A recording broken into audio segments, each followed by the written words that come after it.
It's the start of a new week and we are back with our Euro 2024 previews, and we kickstart this Monday with Italy. They are one of the great all-time international teams with 4 World Cups.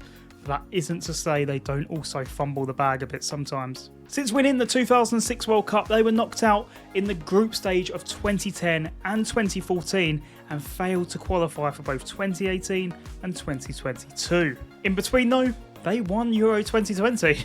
They sauntered through their group, winning all 3 matches and not conceding a goal. They passed Austria and Belgium by beating them 2-1 before beating both Spain and England on penalties. In terms of how they qualified, they were drawn into a very tough group, including their Euro 2020 finalists, England. They only just pipped Ukraine to second place, beating them with a better head-to-head record. But the major talking point in qualifying surrounding Italy was the shock resignation of Roberto Mancini. He was the one that led Italy to that win back in 2021, but in the middle of the qualifying campaign, he called it quits and resigned. In to replace him was former Napoli coach Luciano Spalletti. He obviously came into qualifying late with the goal of making sure that Italy got there, which he just about managed. In terms of his profile, he led Napoli to the Serie A title in 2022-23 in magnificent style before announcing his departure. He has had a long and winding managerial career that's taken him all around the globe, and he hopes those experiences will help him become the best manager for Italy. In terms of the players to watch, the captain of this team is Ciro Immobile. He was a key member in Euro 2020 when they won the tournament, scoring 3 goals in the competition. In terms of club level, he remains at Lazio, but the goals have started drying up a little bit of late as age begins to catch up with him. Their star player for me is Inter Milan's Nicolo Barella. He is your prototypical box-to-box midfielder, covering a lot of ground. He can pass, dribble and shoot. And he was a key player when Inter Milan won the Serie A title back in 2021, as well as when they reached the Champions League final in 2023. He will be hoping that he can rival the careers of Italian greats like Gattuso and Pirlo.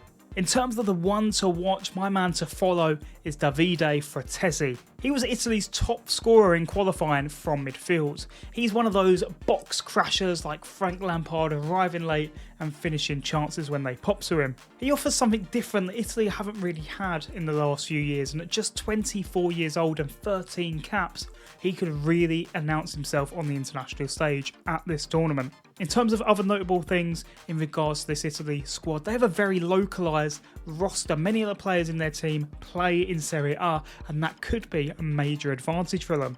In terms of worries, with Immobile not really firing, that striker spot could be up for grabs, and Spalletti will have his work cut out figuring out who he wants to go for in that position. In terms of how they line up, we have a smaller data set to go off because of course Spalletti has not been in the role long, but we will expect him to go for a 4-3-3.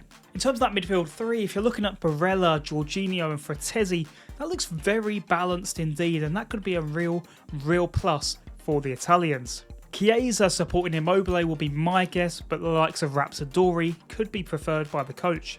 What they hope will happen is that they can win this group despite having the likes of Spain in it, and then once they're through to the knockouts, they can rely on their fantastic penalty taking skills to carry them all the way. In terms of what I think will happen though, I worry they're going to slip up in the group and thus only finish in 3rd and have to go through that way. That would lead to a last 16 match against Belgium, who I actually think they could surpass because they've both got age in squads, and I can see that one running all the way through to penalties and Italy taking that one. But then I think in the quarterfinals they're likely to pick up the Czech Republic, and despite them being the underdogs, I would actually fancy the Czech Republic in that match. The odds for Italy this time around are 16-1, making them 6th favourites for this competition. The bookies are not fancying them as much as they used to. But that rounds it out. That is the Italian Euro 2024 preview done.